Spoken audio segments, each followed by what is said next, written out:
Hi everyone, Lenny with Literary Gladiators here. Today I'll be reviewing the book The Amazing Adventures of Kavalier and Clay by Michael Chabon. I'm not sure how to say his last name, but Chabon, one or the other. This is a book that I've tried reading in the past and I just couldn't get into it, but I really, really wanted to like this book, so I decided to try it again. So for the first 50 pages or so, the book goes really well. There's something that really catches you about it, but then it just kind of starts fading. I think part of the problem is that it's long. It's over 600 pages, which I've read longer. If you read a Stephen King book, you tend to read longer. So I have read longer, but it just felt long. Probably too long. There's a lot that can be cut out here, and the story would not suffer from it. Again, I really wanted to like this, but somewhere as I was reading, I just kind of lost it. It lost its flavor. So Michael Chabon, I'm just going to say Michael from now on because I don't know how to say his last name.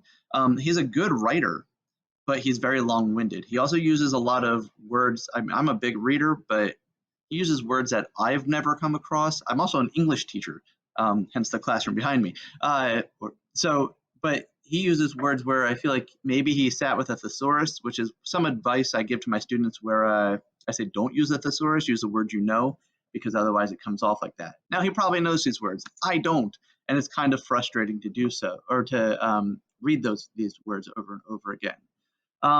I've read Wonder Boys, and I've seen the movie Wonder Boys, which is a really great movie and book, also by Michael.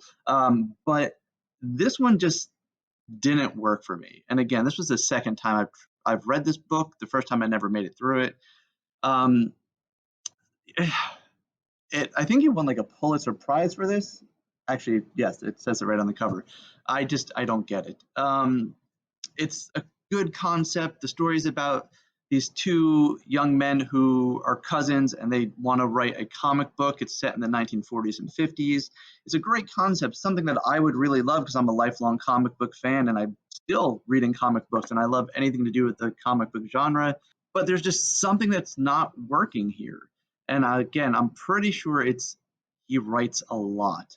And the characters themselves, while entertaining enough, they kind of lose focus because it's more of a here's what happened than characterization. If you jumping back to Stephen King, if you read Stephen King, one thing that he's a master of, even when he is a little bit long-winded or his stories don't go very well, is characters.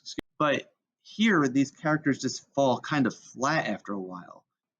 And then more focus is put on Kavalier, who is the one cousin, as opposed to Clay, who is probably maybe the more interesting character. So it just didn't work for me. It may be worth checking out, but it's one that I'm not sure I will read another one of his books, especially if they're that long-winded. So I've tried one that I liked, tried one that I didn't like. I'll probably go for one more and see what happens from there, and that'll probably be the determining factor. All right, folks, that's it for me. Have a great day and read something. Bye-bye.